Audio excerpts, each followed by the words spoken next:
देखुन तो आज्ञा आम संबलपुर दुर्गापल्ली रेलवे ओभरब्रिज उपरे कोढ़ा जुड़े हो गला कणा जे लोक केते कथा कहीदेले न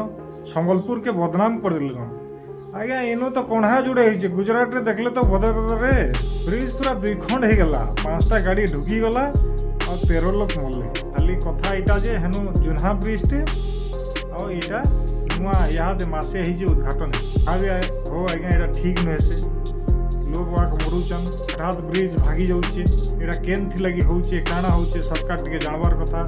पीसी चक्कर रे होचे कि टेक्निकल काना मिस्टेक रोचे अनेक समय धन जीवन जाऊे एटा खाली आम भारत रे एटा नुआ नुहे आज्ञा आगरू भी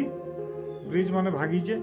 2024 अगस्त मासरे प्रेस रिलीज होता है दर्शाई जे 2019 रु 2024 भितर 24टा मेजर ब्रिज एंता धसकी जाता खाली एनएच रे बाकी तो छाड़ो एसएच अच्छे डिस्ट्रिक्ट रोड अच्छे रूरल रोड अच्छे खाली नेशनल हाईवे रे 2021 रु 2024 भितर 21टा ब्रिज घुसी जाता 15टा कंप्लीटेड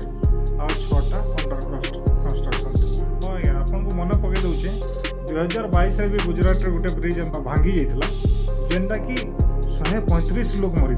हेन्ता 2023 रे मिजोराम रे गोटे ब्रिज भांगी हेनु 26 लोग मरते 2022 रे पुणे रे गोटे भांगी जेनु कि 4 लोग मरी 2024 रे आसाम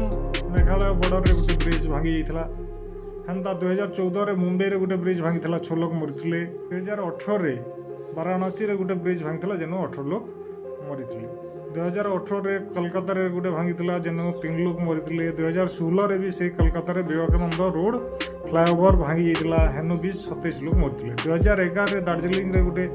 वुडेन ब्रिज टे भांगी जाता जेनु कि 27 लोग मरी 2011 रे भी अरुणाचल प्रदेश रे गोटे ब्रिज भांगी जेनु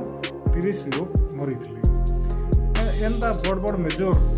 ब्रिज मैंने भांगी जाता एंता ता बाहर भी बिहार कि अलग स्टेट रे भी ब्रिज मैंने भांगी जहाँ भी हो सरकार इटा तदंत करवार कथा जेनता फर्दर इटा नाई हवा से दिगरे टिके ध्यान देवार क्या बोलते हैं आपन को मतामत क्या